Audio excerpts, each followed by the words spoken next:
বলছে আজকে সময় একেবারেই কম, কোনো পালা হবে না। হ্যাঁ তাই তো, এক এক শিল্পীর 3টে করে গান হবে, ভাব গান যেটাকে বলা হয়। ঠিক। তো আসলে ভাব গান ওই ব্যক্তি শুনে যার মধ্যে ভাব আছে, অবশ্যই কি বলেন? ঠিক। আর যার মধ্যে ভাব নাই সে কখনো এই যে আমাদের বৈঠকি গান, ভাব গান, বাউল গান, বিচার গান, এই গান তারা শোনে না। যারা ভাব গান শোনে তাদের মধ্যে অবশ্যই গুরু ভাব রয়ে গেছে, কি বলেন? তাই তো। আমার আতাউর চাঁদের কাছে যখন এসে আমি একটু সাক্ষাৎ করতে গেলাম, দেখি বাবার ভীষণ জ্বর, একটা ল্যাপ কম্বল গায়ে দিয়ে শুয়ে আছে। তো আম্মা বলল ওনার খুব জ্বর আসছে। তা আমি বললাম এসেছি বাবার সাথে তো একটু সাক্ষাৎ করা দরকার। আমি আস্তে করে যখন বাজানের কপালের মধ্যে হাতটা দিলাম, দেখি ভীষণ জ্বর, শরীরটা অনেক গরম। তো বাবাজি বলল মারে এখন তো বয়স হয়ে গেছে, এজন্যে যেভাবে গুরুকর্ম করা দরকার শরীরে তো কোলায় না, কারণ দেহ আর চলে না, বয়স হয়ে গেছে। আরে তো অনেকক্ষণই বসেছিলাম। যখন তবারক রান্না করবে চাউলটা নিয়ে যখন যায় তখন থেকে এই গুরু আমাকে বসায় রাখছে, যেখানে বসে থাকতে হবে। তো অনেকক্ষণ সময় ছিলাম, আমি দেখি আমার শরীর দিয়ে ভীষণ জ্বর উঠে আসছে। এরপরেও গুরু হুকুম, ওখান থেকে উঠে আসার মতো আমার শক্তি নাই। বাবা, গুরু কর্ম করাটা অনেক কঠিন, অনেক কষ্ট। গুরু হুকুম পালন করতে গেলে নিজের এই দেহের মধ্যে জুলুম করেও অনেক কিছু করতে হয়। গুরুকে রাজি খুশি রাখার জন্য নিজের সুখ শান্তি বিসর্জন দিয়ে দিতে হয়। আরে তো আমি দেখলাম বাবাজি এই বয়সও যতটা গুরুকর্ম ধরে রাখছে, কিন্তু আমরা গায়ে যৌবন আছে, শক্তি আছে, কিন্তু আমরা এইভাবে করার চেষ্টা কখন? তাই দয়াল, দেহ আছে, শক্তি আছে, কিন্তু ভক্তির খুব অভাব আছে। আতাউর চান আমার ভক্তির খুব অভাব আছে। ও বাবা, এই জন্য যাদের মুখে গুরুবাণী শুনি, যাদের মুখে গুরুকর্ম শুনি, যাদের হাত পা দিয়ে গুরুকর্ম করতে দেখি, ওই মানুষটার চরণের ধুলি পাবার জন্য দাঁড়ে দাঁড়ে ঘুরে বেড়াই। কবে যেন আমার সেই মহিউদ্দিন আমার আতাউর চাঁদের চরণ ধুলি এই পাপ দেহের মধ্যে লাগে, এতটুকু আশা নিয়ে ঘুরি।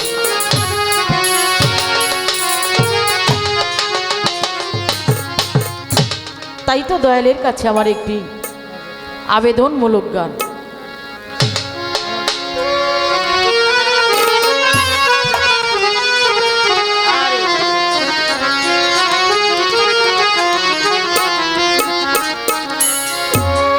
আমি কি দিয়া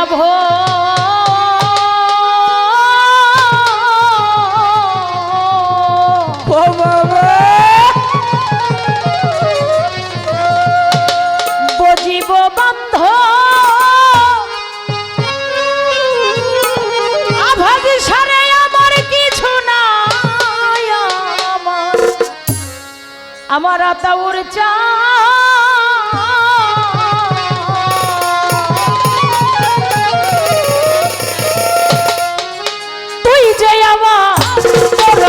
পরাণ আতাউর চাঁদ, তুমি ভক্তের পরাণের পরাণ, আমার মাখন চাঁদ, তুমি ভক্তের পরাণের পরাণ। কি দিয়া আমার কিছু নাই, আমার আলির কি দিয়া আমার কিছু নাই, আমার আতাউর তুই যে ভক্তের পরাণে পরাণ দয়াল,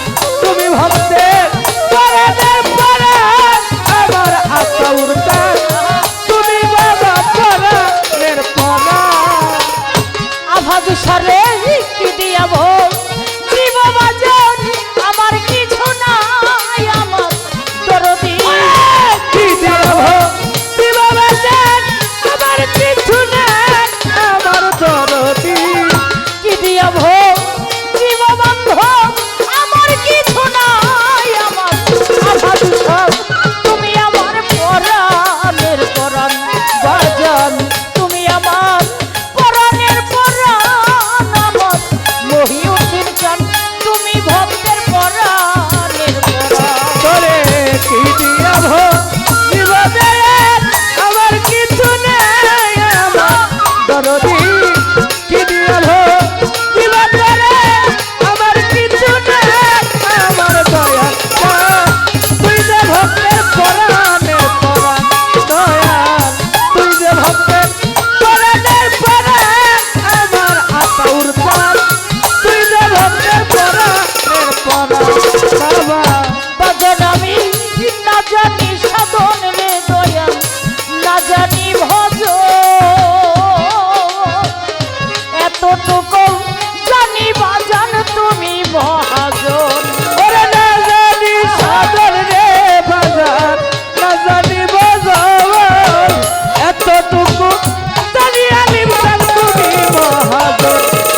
বিপদে পড়িয়াই আমি রাখি যে তোর নাম আমার মহিউদ্দিন শাহ। তুমি ভক্তের পরাণের পরাণ দরদ, তুমি ভক্তের পরাণের পরাণ আমার দরদি, তুই যে ভক্তের পরাণের পরাণ। কি দিয়া ভক্তি বানায় আমার কিছু নাই আমার দয়াল ও, কি দিয়া ভক্তি বানায় আমার কিছু নাই আমার দয়াল ও, তুই যে ভক্তের পরাণের পরাণ বাবা, তুমি ভক্তের পরাণের পরাণ আমার দয়াল ও, তুই যে ভক্তের পরাণের পরাণ। বাজার না জানি সাধন, আমি না জানি ভজন, এতটুকু জানি শুধু তুমি মহাজন। কারণ তুমি মাতা, তুমি পিতা, তুমি বন্ধু, তুমি ভাই। পৃথিবীতে আপন আপন মুর্শিদ বিনে একজন ভক্তের আর দাঁড়াইবার কোনো জায়গা নেই। তাই কবিতার গানের ভাষায় লিখছে, ভিখারি এসেছি দয়াল তোমারও দরবারে। আমি জানি, আমার বিশ্বাস, জানি তুমি খালি হাতে ফিরাইবা না মোরে। কারণ যারা দুয়ারে দুয়ারে গিয়ে হাত পেতে সাহায্য সহযোগিতা উঠাইয়া খায়, আরে একটা দুয়ারে যদি না পায় অন্য 10টা বাড়িতে যায় কিন্তু দাঁড়াইতে পারে। আরে আর যারা গুরু প্রেমিক, গুরু পাগল, যারা তরিকতের মানুষ, তারা গুরুর বাড়ি ছাড়া, গুরুর দরবার ছাড়া, আরে তারা অবশ্যই সেই জায়গাটা ছাড়া আর কোথাও যাওয়ার তাদের জায়গা নাই। এই জন্য তুমি তো আমার সর্বমহাজন।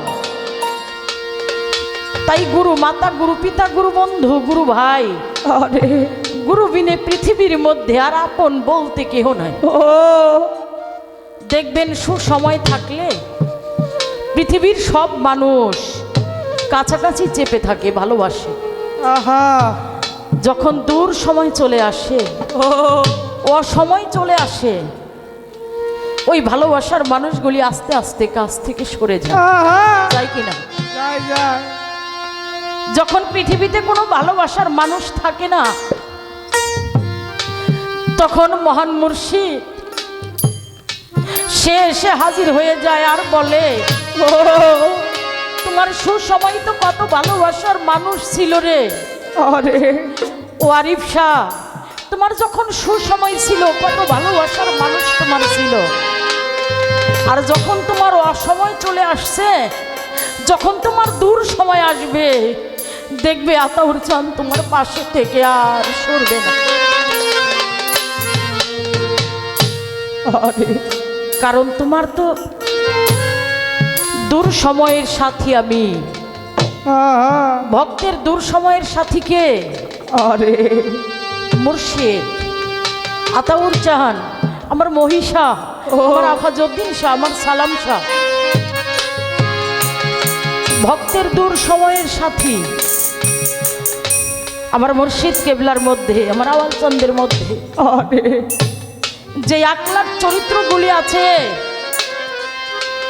আমি দেখেছি আমার আতাউর চাঁদের মধ্যেও, আমার মুর্শিদের, আমার আওয়াল নুরির আকলাক চরিত্রগুলো সবগুলো ওনার মধ্যে আরে আছে।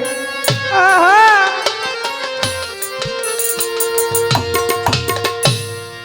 যারা গুরুজন তারা ভক্তকে দয়া করবে, ভক্তের সাথী হবে, ভক্তকে উদ্ধার করবে। সেজন্যই তিনি দয়াল নাম ধরে এই দরা দামে এসেছে। দয়াল এসেছেই শুধু এই কাঙালকে তোরা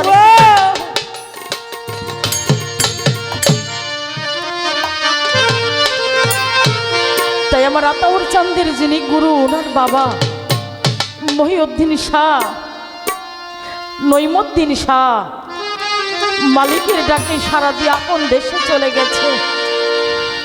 ঘরের কাছে ঘর বানায় শুয়ে আছে। ইচ্ছা করলেই আমার নইমুদ্দিন শাহকে দেখা যায় না, ইচ্ছা করলেই যাই মনের কথাটা বলা আরে যায় না। ও এই রাত্রটা এই 18ই মার্চে গুরু নামের প্রদীপ জ্বালিয়ে শুধু গুরুকেই ডাকাডাকি করে, উদ্দেশ্য তার একটাই, তার মুর্শিদকে ডাকাডাকি করে তাকে একটু হাজির নাজির করবে, তার উরুস সফল হয়ে যাবে, তার সিন্নি কবুল হবে, এতটুকু আশা নিয়েই তো তিনি এই গুরু নামের প্রদীপটা ধরে রাখছে। ওরে তরে না দেখলে হৃদয়ে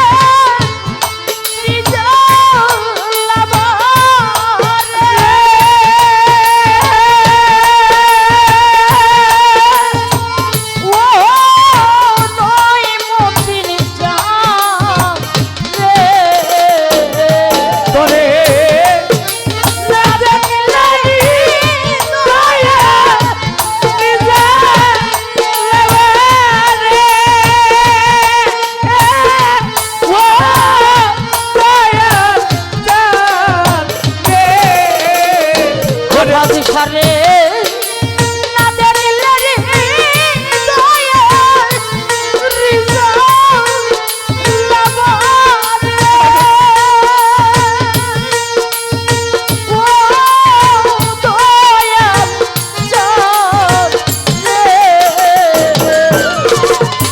নৈমতির চাঁদ সদাই হইয়া দেও দেখা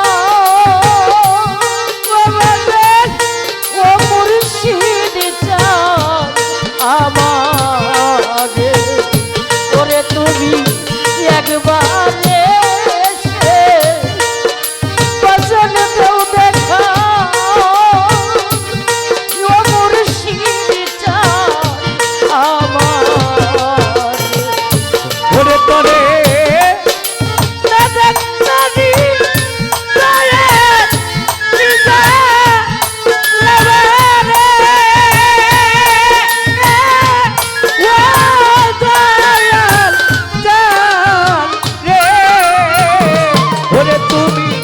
সদাই হইয়া দেও দেখা, ও দয়াল চাঁদ আমার গে, ওরে তুমি একবার এসে দেও দেখা, ও দয়াল চাঁদ আমার ধনের কাঙা নইতো আমি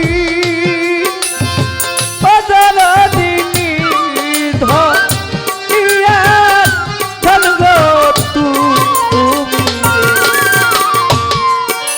ধনের কাঙা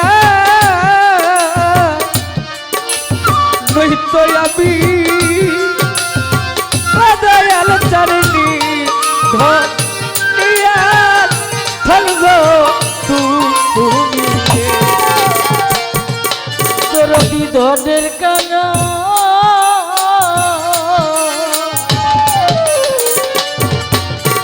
নয়তো আমি আতাউর চান ধন দিয়া মন রাখবা তুমি, আরে ওরে তোমার কাঠ গলায় স্বামী এই ভয়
চাতক যেমন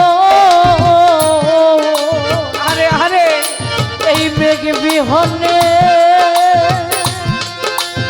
ওরে চাতক খাই না রে পানি খালে দিলে রে চাতক মেঘে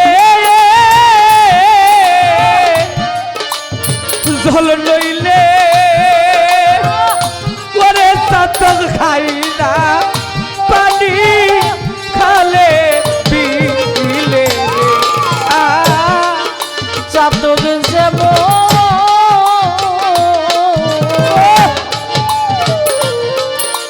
মেঘ বিহনে ওরে চাতক খাই না রে পানি খালে দিলে আতাউর চার তেমনি হয়া মারি দশা তুই বিনে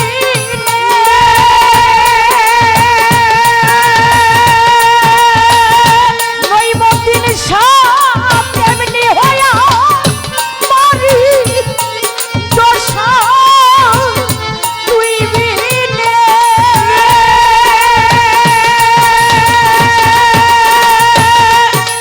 ও দয়াল চাঁদ রে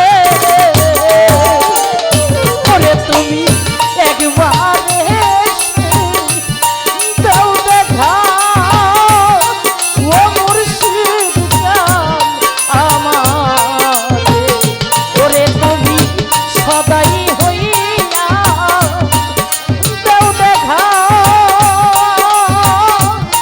ও মুর্শিদ চাঁদ আমারে ওরে তারে দেখলারি দয়ে ইতা রে ওয়া আতাউর চাঁদ রে ওরে তুমি একবার এসে দাও দেখা ও দয়াল চাঁদ আমারে ওরে তুমি সদয় হইয়া দাও দেখা ও দয়াল চাঁদ আমারে বাজান তোমার পাগল তারা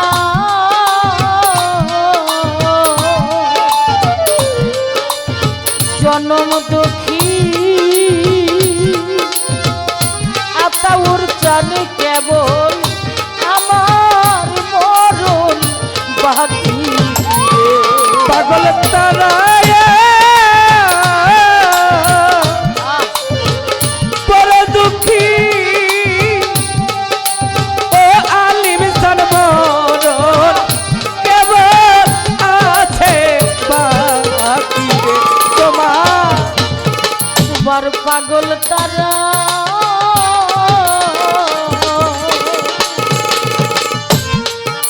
নহিমদ্দিন চল রে বড় দুঃখী ও বাবা বাজানা মারি শুধু মাত্র মরণ বাকি রে। আরে যেদিন উড়ে যাবে মরণ পাখি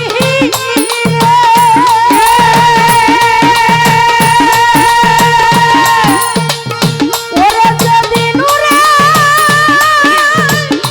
যাবে মরণ পাখি তুই বিনে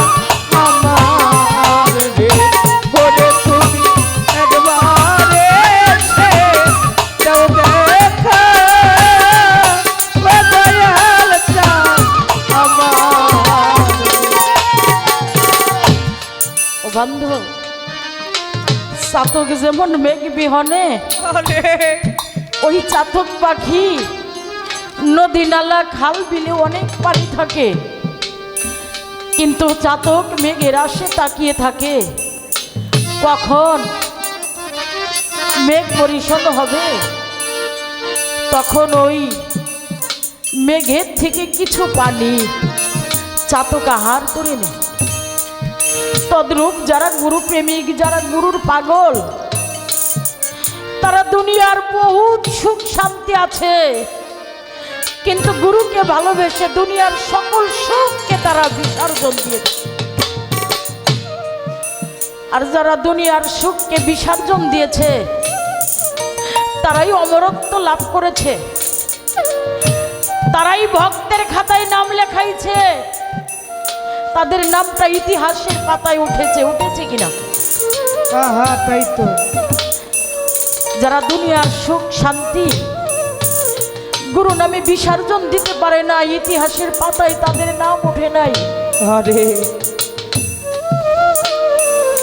যারা গুরুকে ভালোবাসে তাদের খুব একটা সুখ শান্তি হয়ও না, খুব একটা শান্তি তাদের হয়ও না। আরে গুরু তাদেরকে একের পর এক দুঃখ দিয়ে, কষ্ট দিয়ে, যন্ত্রণা দিয়ে ভক্তের হৃদয়টাকে ভেঙে চুরমার করে দেয়, কষ্টের উপরে কষ্ট দেয়। ও আর বলে, তোর এত কষ্ট দেই, এত যন্ত্রণা দেই, তারপরও তুই আমার নাম ভুলোস না কেন? আরে তোর এত যন্ত্রণা দেই, এত কাদাই, এরপরেও তুই আমার বাড়ি ছাড়স না কেন, আমার পিস ছাড়স না কেন? আবার আতাউর জাহান যত কষ্টই দে, ভক্তের কষ্টের পিছনে সুখ আছে, এইটা যে ভক্ত অর্জন করেছে সে যতই গুরু যন্ত্রণা দে, আরে গুরুর পিছন থেকে কখনো সে সরতে পারে না।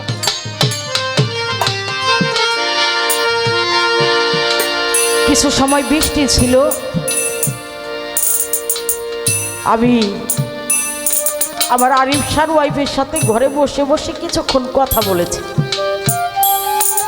7-8 বছর ধরে এখানে আসি, গান করি, প্রত্যেক বছরই দয়াল ডাকে স্মরণ করে আসি, কিন্তু এভাবে কথা বলার ভাগ্য হয় নাই। আসি, গান করি, চলে যাই, কিন্তু শুনলাম আমার আতাউর চাঁদের কত কষ্ট, কত দুঃখ। বাবা গুরুকে ভালোবেসে নিজে কতটা যন্ত্রণা ভোগ করেছে। আমার বাজানের নফসের কোনো সন্তানাদি নাই, যার জীবনে সন্তানাদি না থাকে ওই বাবা ওই মা বুঝে সন্তান না থাকার যন্ত্রণা।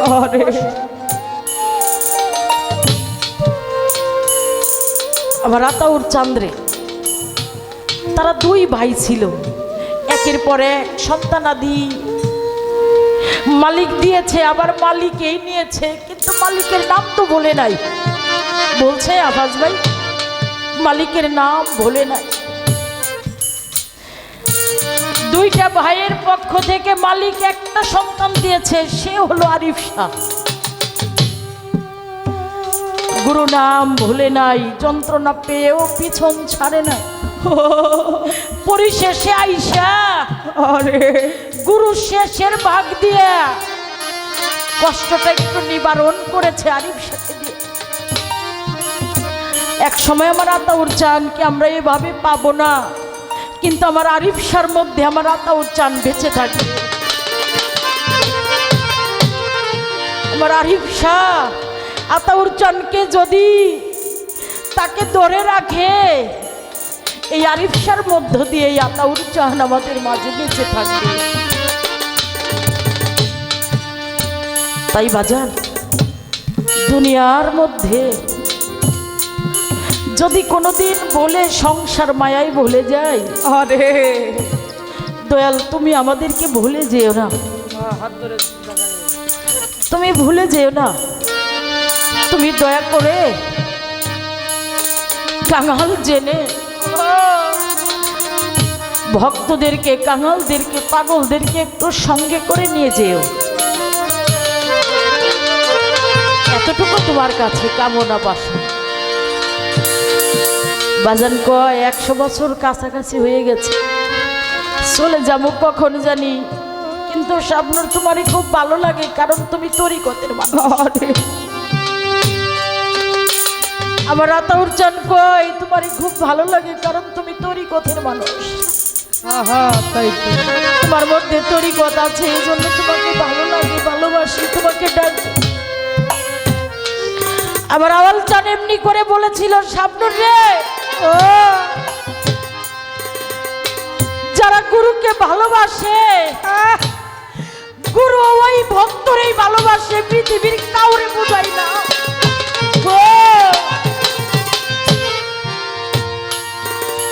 গুরুকে তুই বেশি ভালোবাসবি, গুরু তোরেই ভালোবাসবো, কিন্তু দুনিয়ার ভালোবাসা না। গুরু তোকে আখেরাতের ভালোবাসা বাসবে, আর দুনিয়ার মধ্যে তোরে শুধু যন্ত্রণা দিতে থাকবে। এই যন্ত্রণা পেয়েও কোনোদিন গুরুকে ভুলিস আতাউর চান সর্বহারা করে দিও, তোমার ওই চরণ ছাড়া করা।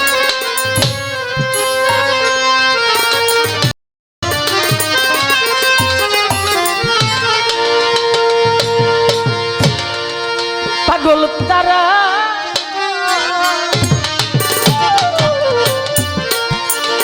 বড় দুঃখী, বাজান আমার শুধু মাত্র মর বাকি রে। তোমার পাগল তারা বড় দুঃখী, মরণ কেবল আছে বাকি রে। আতাউর জান তোমার দুঃখী শাবনূর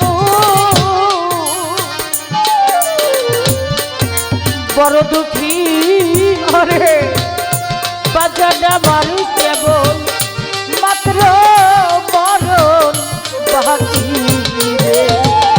আরে আমার উড়ে যাবে মরণ পাখি তুই বিনে।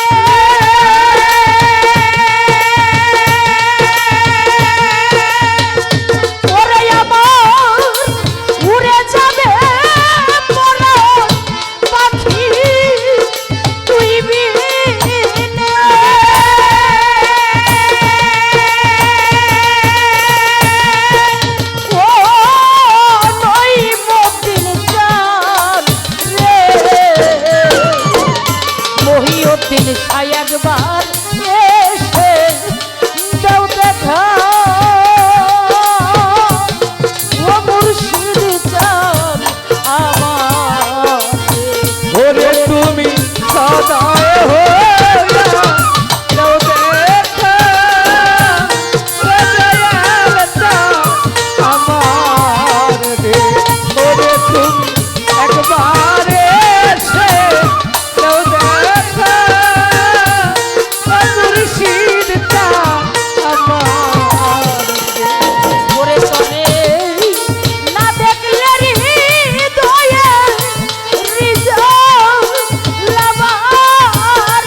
3 টাকা আবার কিছু কেবল 2 টাকা